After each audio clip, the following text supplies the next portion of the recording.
Evo, dobar dan. Pozdrav iz Vinkovaca, iz Zdravstvene i veterinarske škole dr. Andrije Štampara u Vinkovcima. Moje ime je Marin i sa mnom tu je moja kolegica Dora i za danas smo za vas pripremili jednu prezentaciju u kojoj ćemo govoriti o energiji koja se nalazi u jezgri atoma. Za početak ćemo se prisjetiti kako je to atom građen. Znamo da atomi grade većinu tvari koje nas okružuje, a znamo da je atom građen od jezgre oko kojeg je omotan elektronski omotač. Latinski dolazi od riječi nukleus, što znači jezgra, i upravo od te riječi dolazi naziv nukleoni, što označava čestice koje se nalaze u samoj jezgri, što su protoni i neutroni. Naime, u jezgri omotača nalaze se pozitivno nabijeni protoni te neutralni neutroni, dok se u elektronskom omotaču nalaze elektroni koji imaju negativni elementarni naboj. Kada opisujemo različite vrste atoma, odnosno različitih kemijskih elemenata, upotrebljavamo se atomskim brojem koji nam govori o tome koliko zapravo taj atom ima nukleona, odnosno koliko ima subatomskih čestica koje se nalaze u jezgri, te govorimo o prirodnom broju koji nam govori o broju protona koji je ujedno jednak broju i elektrona. Ovako bi izgledala jedna slika atoma koja je uvećana, te vidimo tu djelovanje tog elektronskog oblaka po kojemu se kreću sami elektroni. Kada govorimo o silama u prirodi, naučili smo da sile ne možemo vidjeti, ali možemo vidjeti njihovu znači posljedicu i njihovo djelovanje. Naime, u prirodi postoje dvije temeljne sile koje nazivamo nešto slabije sile, a one su gravitacijska i elektromagnetska sila. Naime, jedna sila koja se naziva nuklearna ili atomska sila, ona se zove pod navodnicima jaka sila i ona upravo djeluje između subatomskih čestica koje se nalaze u jezgri. Ona je vrlo jaka za razliku od gravitacijske i elektromagnetske sile, ali ona može djelovati samo na vrlo malim udaljenostima i to na veličinama reda od nekoliko femtometara. Naime, ukoliko su recimo dva protona ili proton i neutron približeni na udaljenost od 0,5 femtometara, što je 1/2 femtometra, upravo će tada ta nuklearna sila biti najjača. A ukoliko su oni bliže od toga, ta sila će postati odbojna. I to je karakteristika ove sile, jer za razliku od elektromagnetske i gravitacijske sile, koje su obrnuto proporcionalne sa udaljenosti između tijela. Kada govorimo o nuklearnim reakcijama, tu imamo specifičnosti jer dolazi do promjene u građi atomske jezgre. Znači dolazi do sudara dviju čestica koje mogu biti subatomske čestice ili podjezgra u cjelini. Kada govorimo o nuklearnim reakcijama, nezgodno nam je koristiti mase izražene u kilogramima ili gramima, te je stoga uvedena unificirana atomska jedinica mase. Naime, unificirana atomska jedinica mase zapravo je jednaka 1/12 ugljika 12, odnosno ona iznosi približno 1,66 puta 10⁻⁻27 kg. I sa masom zapisanom u takvom obliku je nama puno praktičnije računati.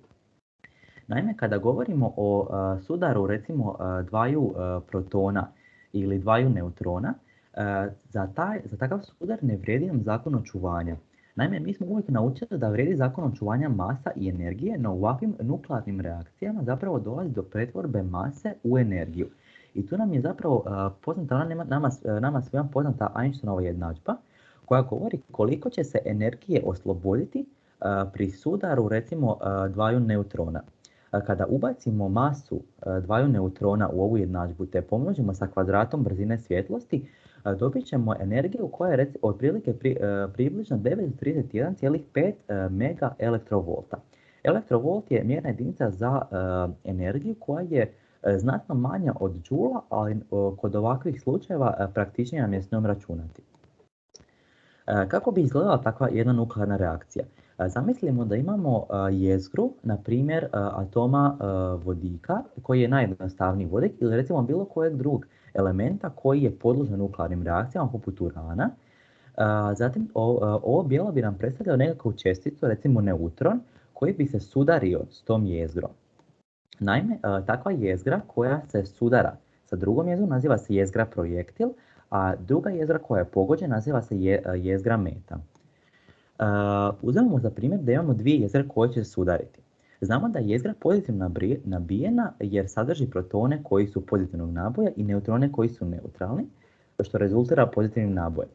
Kako bi se te dvije jezgre sudarile, takva jezgra mora imati iznimno veliku kinetičku energiju kako bi se svladala elektrostatska odbojna sila koja djeluje između dvaju pozitivnih jezgara.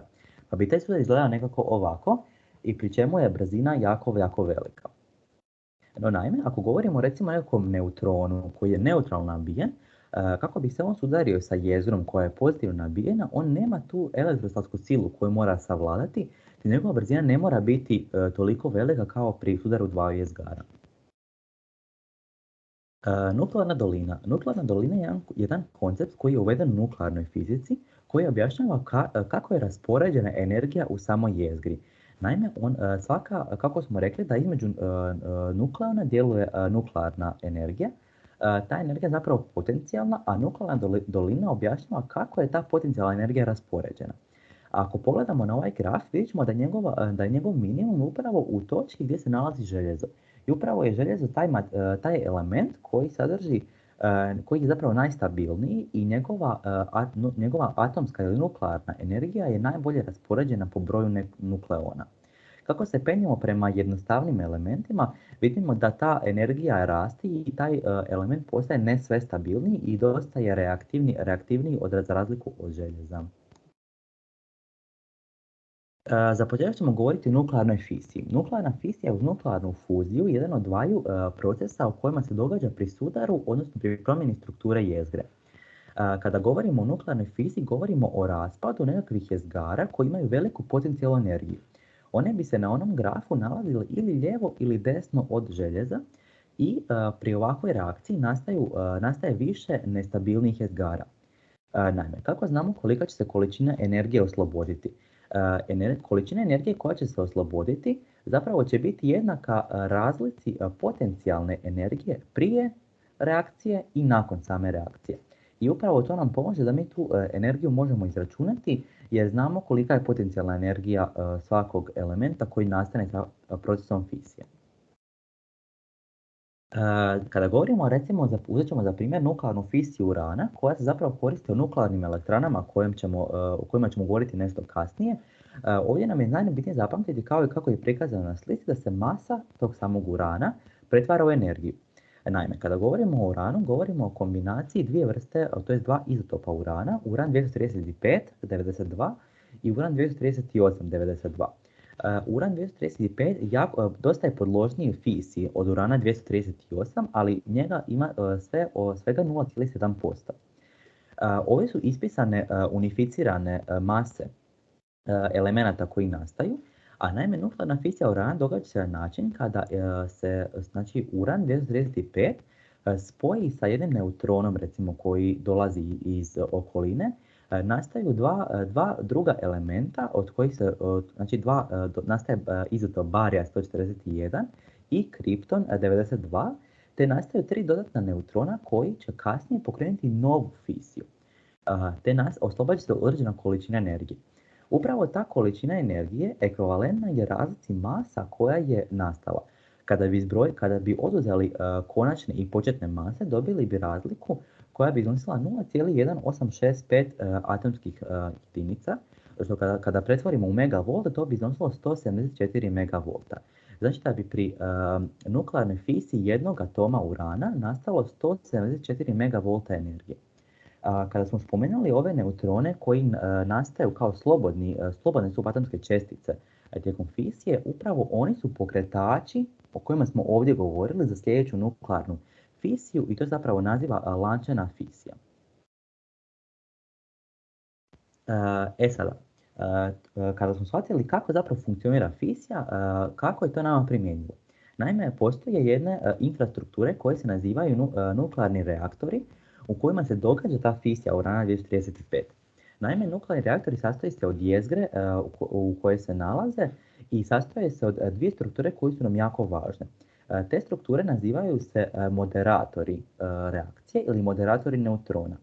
O njima ćemo reći nešto kasnije, ali uz moderatore moramo poznavati još šipke, odnosno kontrolne šipke koje su prikazane na ovoj slici ovdje. Kada govorimo o nuklearnim reaktorima koji djeluju na procesu nuklearne fisije, energija nam se oslobađa u 3 različita oblika. To su u obliku topline koju osjetimo kao brzinu gibanja čestica, sama kinetička energija koja nastaje tim česticama koje nastaju nuklearnim reaktorom, te u obliku gama zračenja.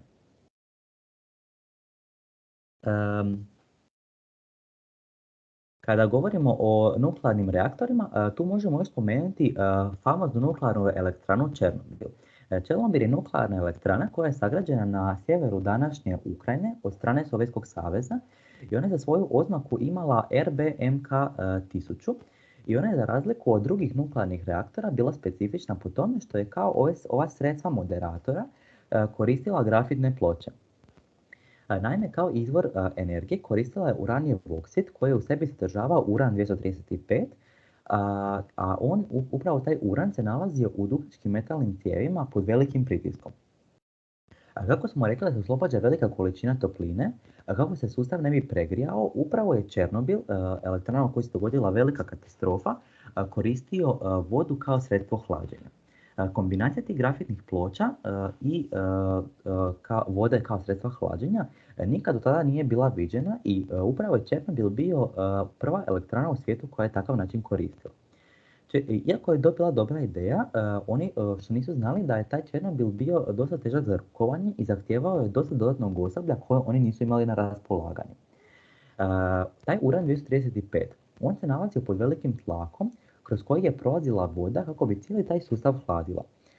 Znamo iz fizike da povećanjem tlaka raste i povećanje vrelišta znači te tvari, u ovom slučaju vode. Tako da je temperatura vrelišta vode bila povišena čak na 290 stupnjeva Celzijeva, a znamo da u prirodnim preatmosferskom tlaku temperatura vrelišta iznosi 100 stupnjeva Celzijeva. Ta para koja je nastajala se kasnije koristila za proizvodnju električne energije u posebnim kolektorima para koji su oni sebi kasnije iskorištavali za neke druge potrebe. Kao što sam rekao, ove kontrolne šipke koje su ovdje prikazane na slici su vrlo važne jer ukoliko su te šipke bile postavljene dublje, one su zbog svojih svojstava upijale kinetičku energiju neutrona. Naime, ove šipke su ugrađene od jedne tvari koju nazivamo bor karbid i ta tvar se danas koristi recimo za izgradnju tenkova, za izgradnju recimo odjeće koja je otporna na metke i slično i ima dosta veliku moć apsorpcije i vrlo čvrsta po svojoj prirodi. Ukoliko se reakcija odvijala previše brzo, te šipke bi se jednostavno postavile dublje u sam reaktor kako bi se sama reakcija uspostavila. Ono što se dogodilo u Černobilu, znači tijekom 20. stoljeća, 1900. godina, je bilo to da su oni odlučili izvesti jedan pokus kojim bi unaprijedili sam rad svoga reaktora, ali su dobili su poruku od kijevske elektrane od kojih su crpili električnu energiju da pokus moraju odgoditi za noć. Oni su taj pokus svejedno odlučili provesti preko noći, iako su imali manjak educiranog osoblja s kojima bi provodili samo to istraživanje. Ono što se dogodilo da je jedan produkt koji nazivamo Krypton 135 koji je nastao kao produkt nuklearne reakcije, njegova količina se znatno povećala, a njegova količina je usporavala reakciju. I ono što su odlučili glavni znači, direktori Černobila su odlučili ove šipke potpuno izvući. I ono što se dogodilo da je cijela reakcija izmakla kontroli. Nuklearna fisija, koju smo govorili da je lančana reakcija, odvijala se prebrzo, odnosno odvijala se eksponencijalno. Prevelika količina topline se oslobađala, a voda koja je hladila taj cijeli sustav više nije bila pod tlakom zbog velike količine razaranja i prešla je u vodenu paru. Takva velika količina vodene pare jednostavno je topila sve materijale od plastike, gume, ljudima je znači imali su velike stupnje opeklina i slično i upravo je to uzrok čudne Černobilske katastrofe, a možemo reći da su bili skrivi samo ljudska pogreška, a to što su izvodili pokus u nekontroliranim uvjetima po noći bez adekvatnog izvora električne struje te uz manjak osoblja. Naime, moram nadodati kako je glavni direktor i glavni inženjer koji je bio zaposlen u Černobilu zapravo nisu uopće bili educirani za rad u nuklearnim elektranama, nego su imali zapravo samo certifikat za termoelektrane koje su se znatno razlikovale od ovakve energije.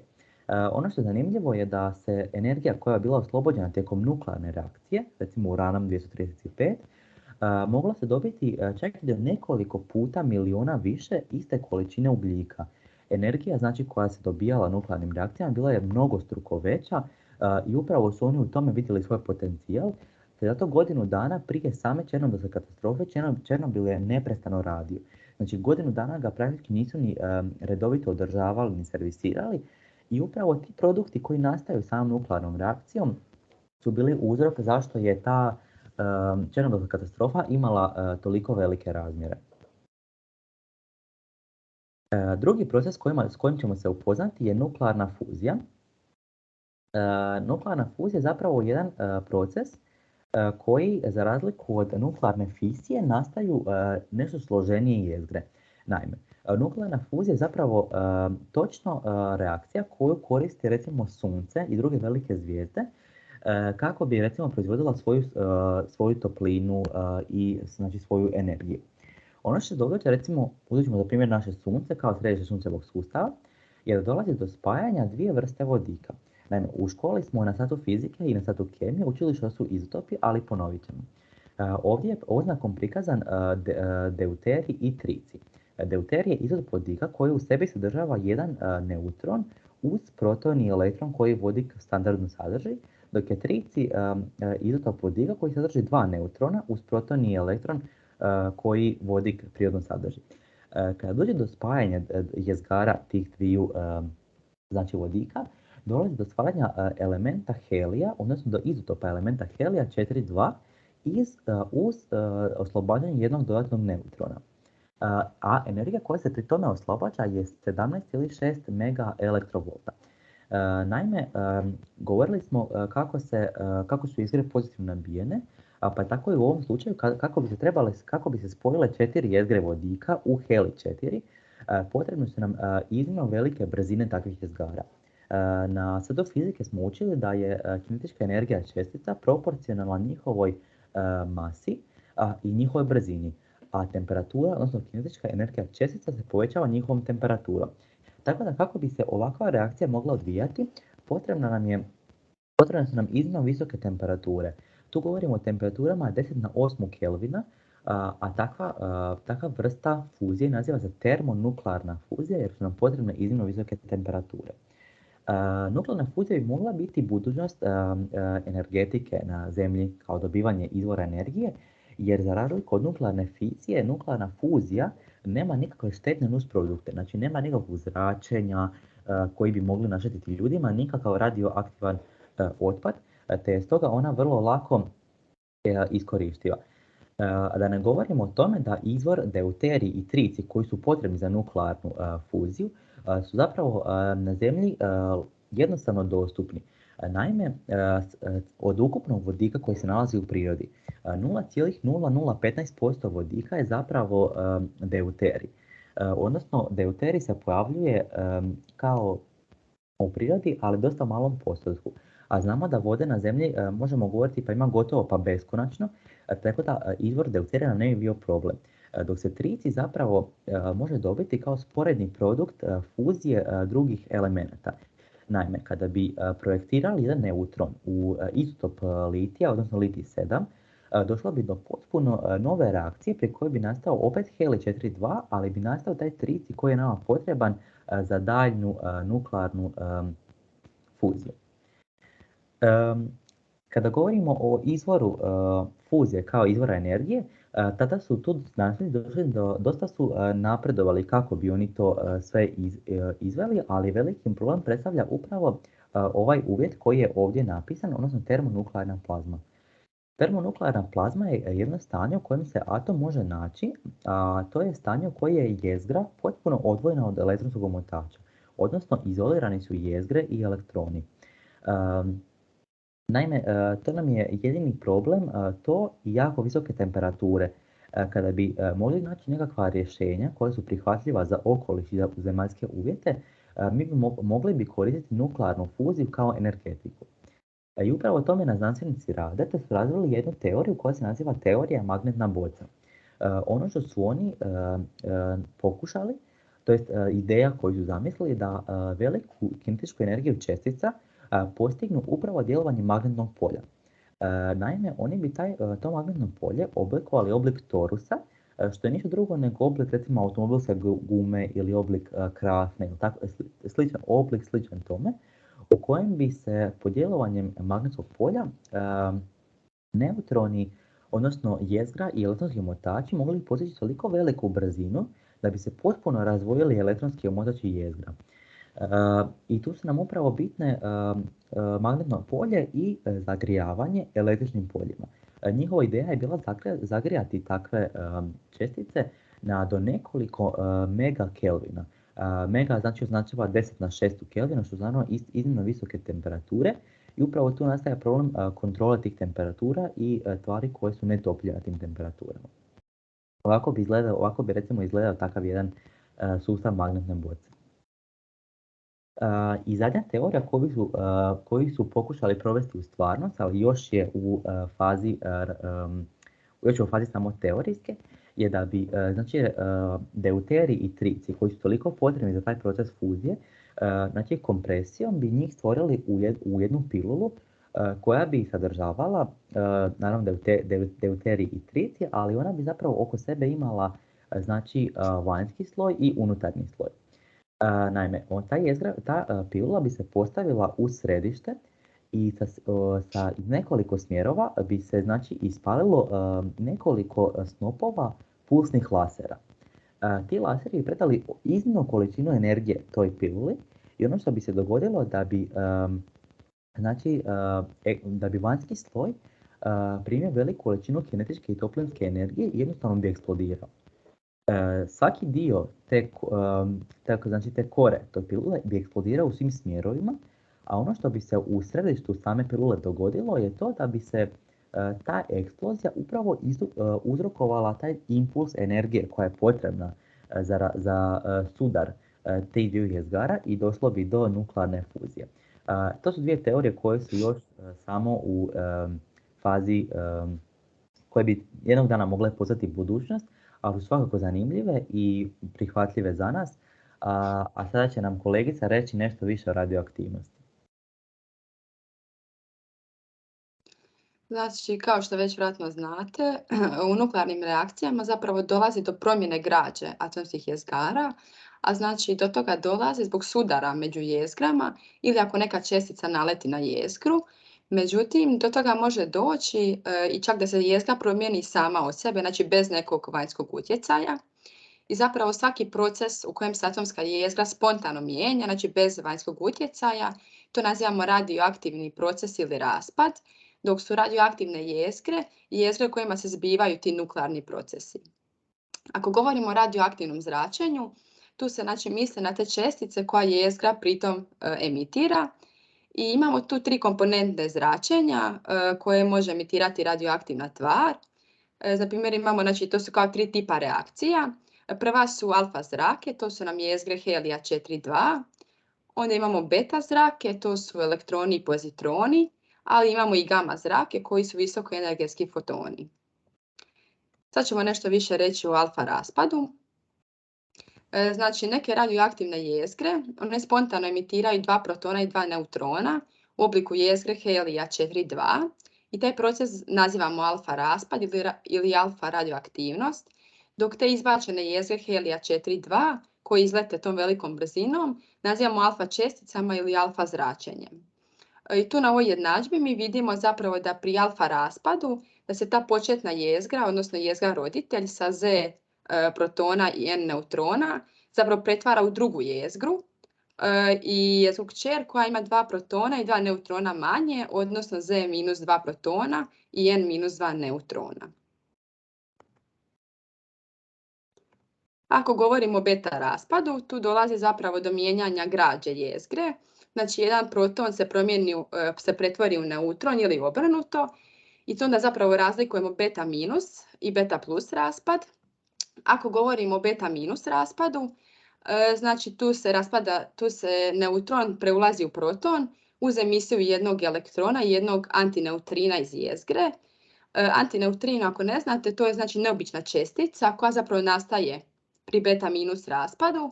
I ona zapravo nema električnog naboja i masa mu je praktično nula i zbog toga on gotovo uopće ne djeluje na tvar kroz koju prolazi, pa zapravo onda pod beta minus zračenjem mi zapravo samo podrazumijemo taj jedan elektron koji izlijeće iz jezgre. Dok kod beta plus raspada tu dolazi do toga da proton prelazi u neutron uz emisiju jednog pozitrona i jednog neutrina iz jezgre.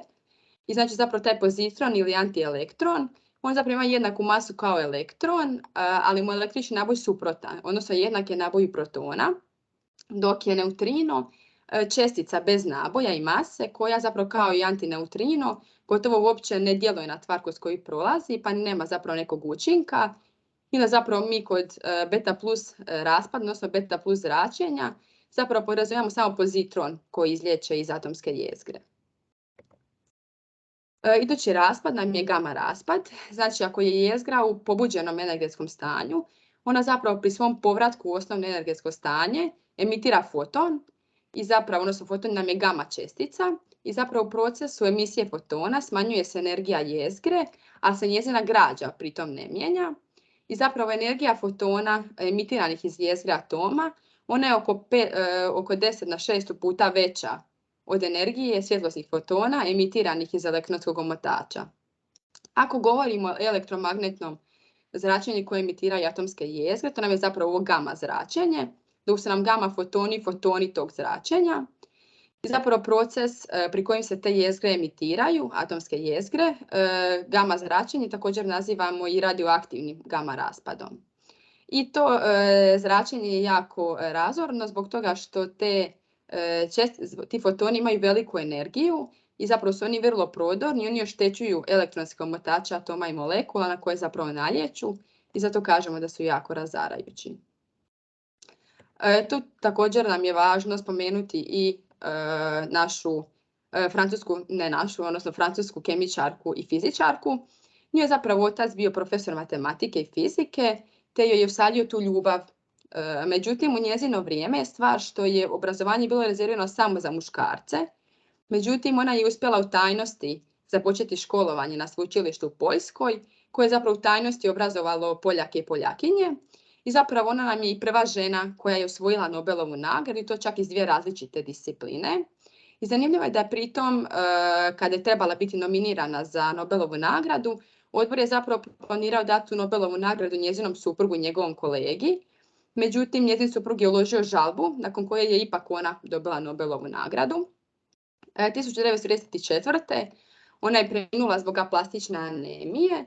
Zapravo plastična anemija je jedna vrsta leukemije i zapravo to je vjerojatno bilo posljedica prevelike izloženosti tom radioaktivnom zračenju, zato što ona je zapravo nosila sve primjerke u džepu i držala ih je u ladicama radnog stola i još je primjećivala kako oni lijepo se slucaju u mraku, nije ni znala da su oni zapravo radioaktivni. I dan danas njezini papiri, čak i neki kuhinjski recepti, oni se nalaze u muzeju Curie, međutim nalaze se u posebnoj olovnoj kutiji zbog toga što su još uvijek previše radioaktivni da bi ih se diralo. I osim što je ona znači prva dobitnica dvostruke Nobelove nagrade, ona je također i prva žena koja je predavala na sveučilištu i koja je pokopana pokraj svog supruga. I sad će kolega reći još par činjenica o Marie Curie. Znači kao što je Dora rekla, otkriće polonija i radija nije bilo slučajno, ali u tome je bila jedna vrlo zanimljiva priča. To što je ona otkrila radij zapravo skoro pa slučajno. Naime, ona je svojim suprugom iskopavala rude kako bi otkrila ona je otkrila da ta tvar koja se nalazi u rudama ima nekako neobično djelovanje. I naime, ona tu tvar koju nije znala, ona je smatrala da je to neka tvar koja ima samo neobična svojstva, nije ni znala što je otkrila.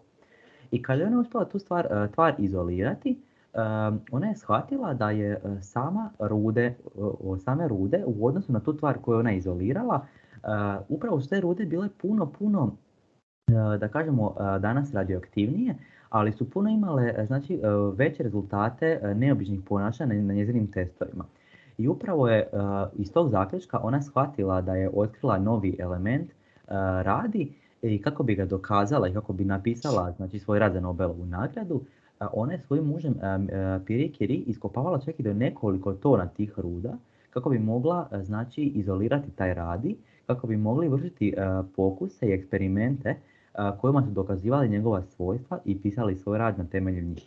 Nažalost, oboje su zbog prevelike količine zračenja oboljeli od vrste leukemije zbog štetnih svojstava koje su radi i poloni imali na ljudska tkiva, jer upravo kao što je i kolegica rekla, njihovim djelovanjem, odnosno njihovim zračenjem se razaraju elektronski omotači, od čega su u biti građene naše strukture kao stanice, jezgre, ali u samoj biti i DNA. Sad ćemo reći nešto više o zakonu radioaktivnog raspada. Zapravo radioaktivni raspad jezgre, on ne ovisi o vanjskim nekim utjecajima, te se on ne može predvidjeti kada će se pojedina jezgra raspasti. Međutim, u tijelu koje je sačinjeno radioaktivne tvari, gdje zapravo ima mnoštvo atoma, raspad jezgara ipak podliježu nekim statističkim zakonitostima i zbog toga mi možemo predvidjeti otprilike koliki će se broj jezgri raspasti u nekom vremenu t. Također tu imamo jednu formulu, znači ako na početku promatranja imamo N0 neraspadnutih jezgri nekog izotopa, nakon t vremena, nakon vremena t, znači broj jezgri koje se još nisu raspale, bit će jednak znači N0e na minus lambda t. I zapravo broj jezgri koji se nisu raspale smanjuje se eksponencijalno s vremenom.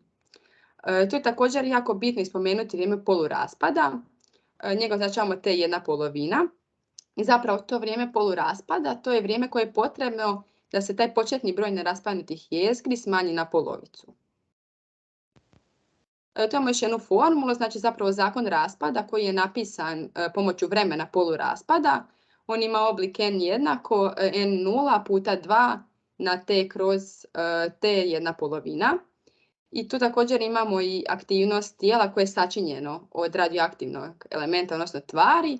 I mi zapravo tu aktivnost definiramo kao broj radioaktivnih raspada koji se dogode u jednoj jedinici vremena, odnosno u sekundi. I zapravo mjerna jedinica u svom slučaju označava sa 1 BQ, odnosno 1 becquerel. Zapravo to je po jednom od otkrivača radioaktivnosti.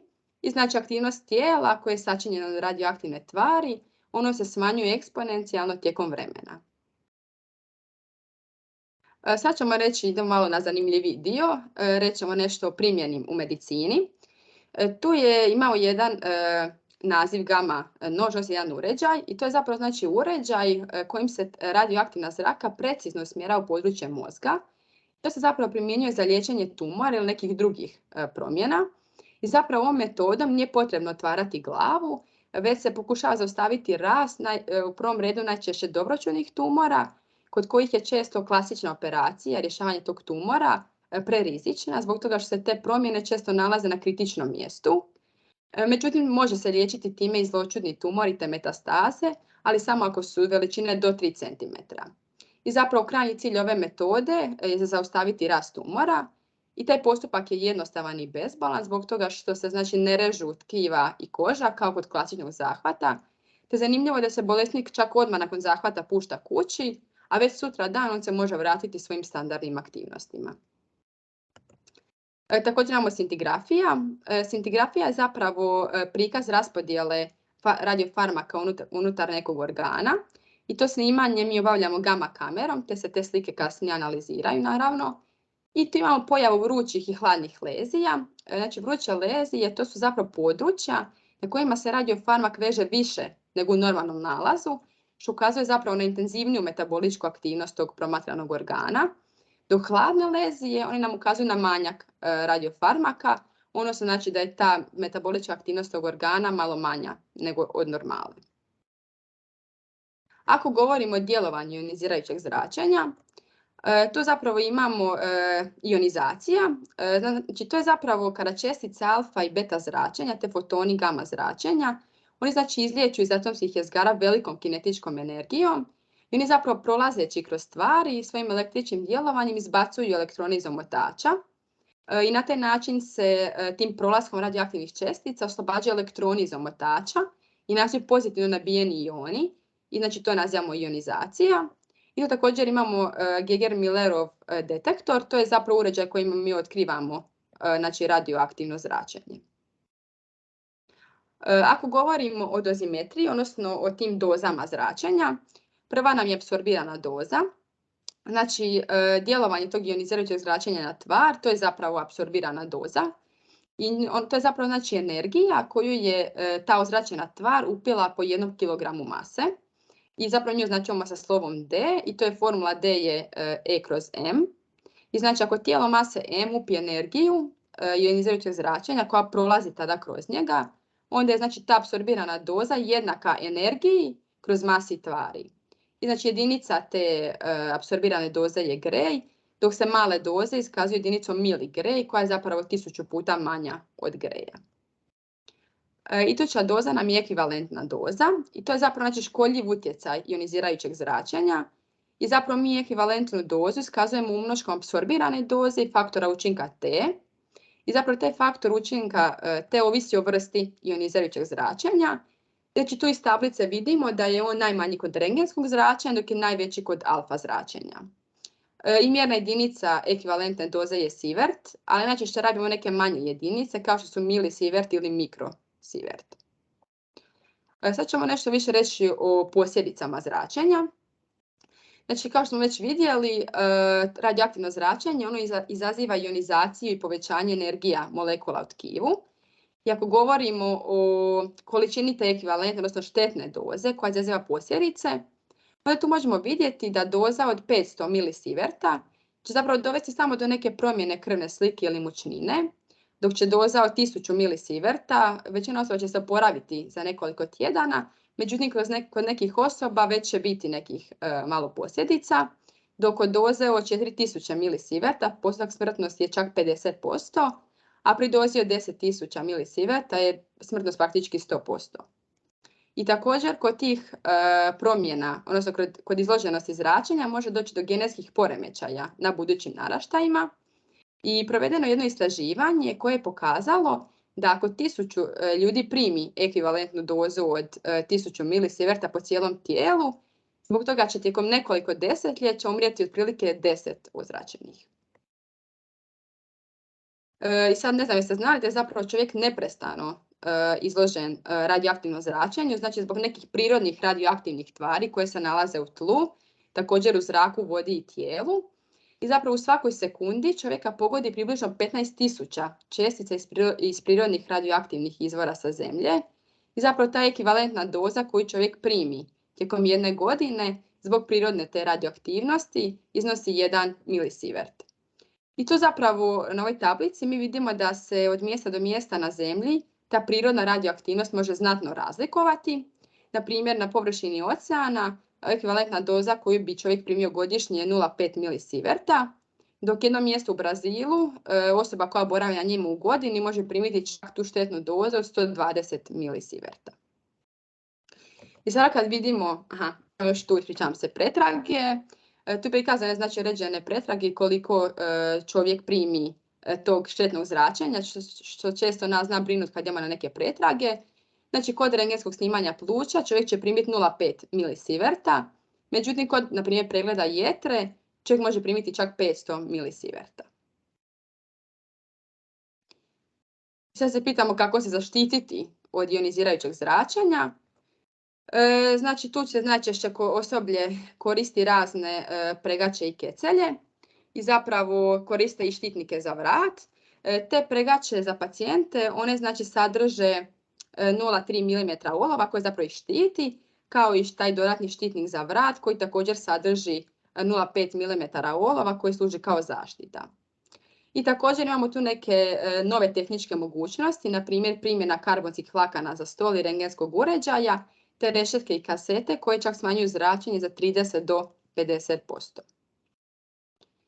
Tu je prikaz znači, tog štitnika za vrat i pregače za pacijente. Također imamo još neke mjere opreza, znači nisu dopuštena neka rutinska snimanja kostiju i zubi, znači bez nekih indikacija.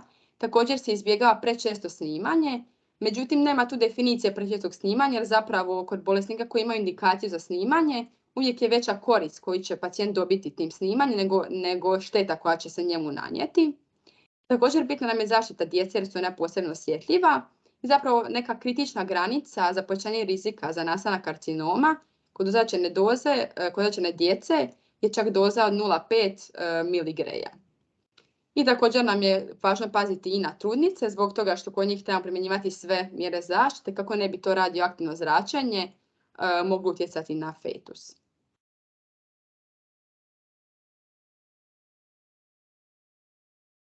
Evo, hvala vam što ste poslušali naše predavanje. Kao što smo rekli u našoj prezentaciji, nuklearna energija stvarno je potencijalno moguće naše sutra, a koji zapravo danas je u primjeni čak i danas. Recimo u Američkim državama se čak svaki peti dom dobija svoju električnu struju kao izvor nuklearnih energija, odnosno proces nuklearne fisije.